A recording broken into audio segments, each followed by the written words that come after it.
नमस्कार, मैं उसे फटाफट 30 खबरों में आपका स्वागत है। खबरों की ओर बढ़ने से पहले आप किस शहर से हमारा बुलेटिन देख रहे हैं हमें कमेंट करके जरूर बताएं, जिसके बाद आपका नाम हमारे बुलेटिन के अंत में दिखाया जाएगा। चलिए अब जानते हैं देश प्रदेश की प्रमुख खबरें। ईरान ने हिंद महासागर में अमेरिका और ब्रिटेन के रणनीतिक बेस डिएगो गार्सिया पर 2 बैलिस्टिक मिसाइलें दागी। मिसाइलों में से एक टूट गई और दूसरी को अमेरिकी युद्धपोत ने इंटरसेप्ट किया। यह मिडिल ईस्ट के बाहर ईरान का सबसे बड़ा हमला माना जा रहा। भारतीय नौसेना 3 अप्रैल से अपने बेड़े में advance stealth frigate INS Taragiri F-41 शामिल कर रही।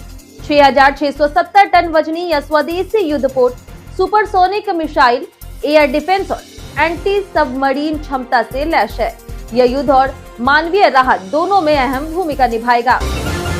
काबुल के नशा मुक्ति केंद्र पर 16 मार्च को हुए भीषण हमले के बाद भारत ने 2.5 टन दवाइयां और मेडिकल सामान अफगानिस्तान भेजा।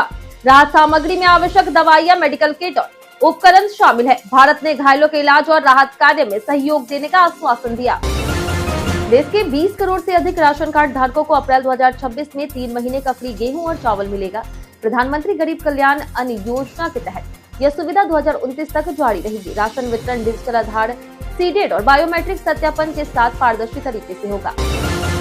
दक्षिण मध्य रेलवे ने 10वीं पास और ITI धारकों के लिए 2,801 अप्रेंटिस पदों पर भर्ती शुरू की है। चयन मेरिट के आधार पर होगा, कोई परीक्षा नहीं होगी। वहीं ऑनलाइन आवेदन प्रक्रिया चल रही और अंतिम तिथि 11 अप्रैल है। आवेदन शुल्क 100 रुपए है और अभी दस्तावेज अपलोड करना अनिवार्य है। एक कंटेंट क्रिएटर की मजाकिया रील पर प्रधानमंत्री नरेंद्र मोदी ने प्रतिक्रिया दी और चीनी कम खाने और स्वस्थ जीवन अपनाने का संदेश दिया।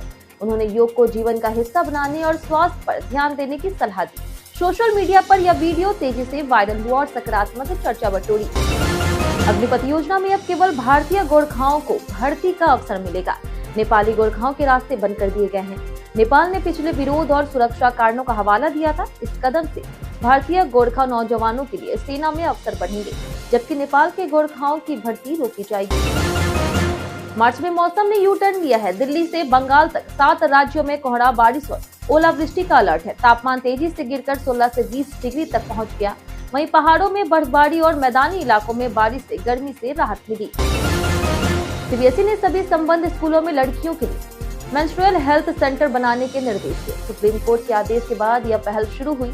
वहीं सेंटर में सैनिटरी नैपकिन सुरक्षित निपटान, हेल्थ सेशन और जागरूकता कार्यक्रम होंगे ताकि स्कूलों में सुरक्षित और सम्मानजनक माहौल सुनिश्चित हो। जोमेटो ने प्लेटफॉर्म फीस में 2.40 रुपए की बढ़ोतरी कर 14.90 रुपए कर दी है। इससे हर ऑर्डर महंगा होगा। स्विगी भी लगभग समान फीस ले रही। नई food delivery company Rapido Bengaluru में एंट्री कर चुकी है। बढ़ती ईंधन कीमतों से खर्च यूजर्स पर पड़ेगा।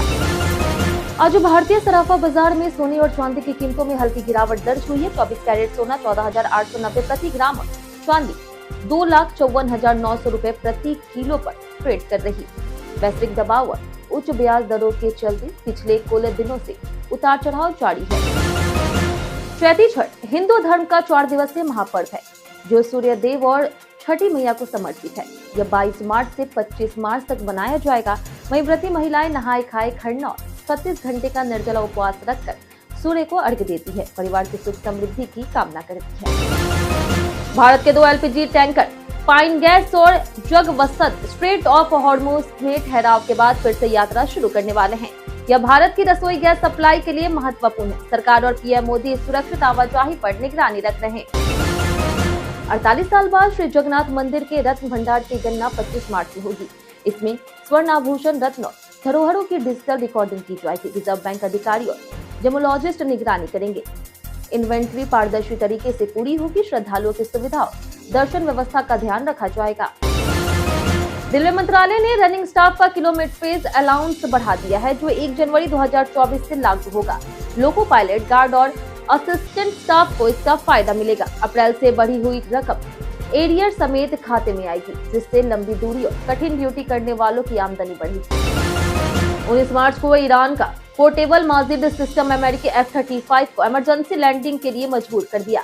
भारत के पास मौजूद S-400 सुदर्शन चक्र उससे भी शक्तिशाली है, जो स्टील्ड विमानों और लंबी दूरी के लक्ष्य को मिनटों में ट्रैक और नष्ट करने में सक्षम है। रणवीर सिंह की फिल्म धुरंधर द रिवेंज ने 48 घंटों में बॉक्स ऑफिस पर तहलका मचा दिया। 2 दिनों में फिल्म ने वर्ल्ड वाइड 370 करोड़ रुपए कमाए और प्रभास की आदि पुरुष तथा ऋतिक रोशन की जूनियर एनटीआर की वॉर 2 के लाइफ टाइम रिकॉर्ड तोड़ दिए। भारत में 2 दिनों में नेट 226 करोड़ का कलेक्शन हुआ। सोशल मीडिया पर वायरल दावा कि अमेरिका ने ईरान पर हमला करने के लिए भारत से सैन्य मदद मांगी पूरी तरह से फेक निकला है। विदेश मंत्रालय ने फैक्ट चेक कर बताया कि अमेरिका ने ऐसा कोई निवेदन नहीं किया और भारत अपनी जमीन का इस्तेमाल किसी हमले के लिए नहीं करेगा। भारत ने ईरान से कच्चे तेल के आयात की तैयारी शुरू की है क्योंकि अमेरिका ने प्रतिबंधों में ढील दी। हालांकि ईरान ने दावा किया है कि अतिरिक्त तेल उपलब्ध नहीं है। भारतीय रिफाइनर इस स्थिति पर नजर रखे हुए हैं और घरेलू ईंधन आपूर्ति स्थिर रहने के लिए वैकल्पिक स्रोतों पर भी विचार कर रहे हैं। केंद्रीय रक्षा मंत्री राजनाथ सिंह ने 100 नए सैनिक स्कूल खोलने और एनसीसी कैडेटों की संख्या 20 लाख करने की घोषणा की। लड़कियों के प्रवेश पर जोर, नेतृत्व और देशभक्ति के मूल्य सिखाने के लक्ष्य के साथ यह कदम युवाओं में अनुशासन, फिटनेस और राष्ट्र निर्माण की दिशा में महत्वपूर्ण मील का पत्थर है। पीएम मोदी ने ईरान के राष्ट्रपति को ईद और नवरोज की बधाई दी और मिडिल ईस्ट में शांति और स्थिरता की आशा जताई। उन्होंने जरूरी इंफ्रास्ट्रक्चर पर हमलों की निंदा की और ईरान में रह रहे भारतीयों की सुरक्षा के लिए धन्यवाद किया। राष्ट्रपति द्रौपदी मुर्मू ने परिवार के साथ गोवर्धन पर्वत की 21 किलोमीटर परिक्रमा की। उन्होंने गिरिराज जी के दर्शन किए, दूध से अभिषेक किया और प्रसाद चढ़ाया। राज्यपाल आनंदीबेन पटेल भी साथ थी। परिक्रमा गोल्फ कार्ट और पैदल पूरी की गई। इसके बाद वे हेलीकॉप्टर से दिल्ली रवाना हो गई। भारतीय रेलवे रेल वन ऐप में नई सुविधा जोड़ने जा रहा। अब यात्री ट्रेन टिकट बुक करते समय ही स्टेशन से गंतव्य तक टैक्सी बुक कर सकेंगे। इससे समय की बचत, सुरक्षा और सुविधा बढ़ेगी। यह कदम यात्रियों के सफर को आसान, सुरक्षित और स्मार्ट बनाएगा। भारत को 2011 वनडे वर्ल्ड कप जिताने वाले कोच गैरी कस्टर्ड ने पाकिस्तान क्रिकेट बोर्ड पर बाहरी दखल और दबाव के लिए सवाल उठाए। उनका पाकिस्तान में कार्यकाल विवादों भरा था। अब कस्टर्ड को श्रीलंका का मुख्य कोच नियुक्त किया गया और उन्हें 2027 वनडे वर्ल्ड कप के लिए टीम तैयार करनी होगी। स्टेट बैंक ऑफ इंडिया को असेसमेंट वर्ष 2023-24 के लिए इनकम टैक्स विभाग से 6,338 करोड़ का डिमांड नोटिस मिला। बैंक ने कहा कि इसका कारोबारी कामकाज पर असर नहीं पड़ेगा और वह अपील दायर करेगा। शेयर बाजार में एसबीआई का प्रदर्शन अब भी मजबूत बना है। 1 अप्रैल 2026 से लागू होने वाले नए इनकम टैक्स नियम 2025 में डिजिटल कारोबार, कर्मचारी भत्ते, ईएसओपी, शेयर मूल्यांकन, विदेशी सौदे और जीरो कूपन बॉन्ड पर स्पष्ट नियम शामिल है। इसका उद्देश्य टैक्स सिस्टम को डिजिटल, पारदर्शी और फॉर्मूला आधारित बनाना है, जिससे अनुपालन आसान और विवाद कम होंगे। भारत छठी पीढ़ी के फाइटर जेट में शामिल होने पर विचार कर रहा ताकि एएनसीए प्रोजेक्ट के साथ साथ वैश्विक तकनीकी भी हासिल हो। चीन पाकिस्तान की बढ़ती ताकत और आधुनिक युद्ध की चुनौतियों को देखते हुए आईएएफ जीसीएपी या एफसीएएस कार्यक्रम में साझेदारी कर भविष्य के युद्ध क्षेत्र के लिए तैयार हो रहा। सीएम ने राहुल गांधी पर निशाना साधते हुए कहा कि वे बीजेपी की बी टीम है और चीजें समझने में दिक्कत होती है। पश्चिम बंगाल में मतदाता सूची से जुड़ी अपीलों के लिए 19 ट्रिब्यूनल बनाए गए हैं। 5 राज्यों में 23 अप्रैल से चुनाव होंगे। 4 मई को परिणाम आएगा। इंडिगो, एयर इंडिया और स्पाइस जेट ने सरकार के आदेश का विरोध किया, जिसमें हर फ्लाइट की 60% सीटें बिना एक्स्ट्रा चार्ज बुक करने का निर्देश है। एयरलाइंस का कहना है कि इससे उनकी कमाई प्रभावित होगी और उन्हें किराया बढ़ाना पड़ सकता है। वर्तमान में केवल 20% सीटें मुफ्त है।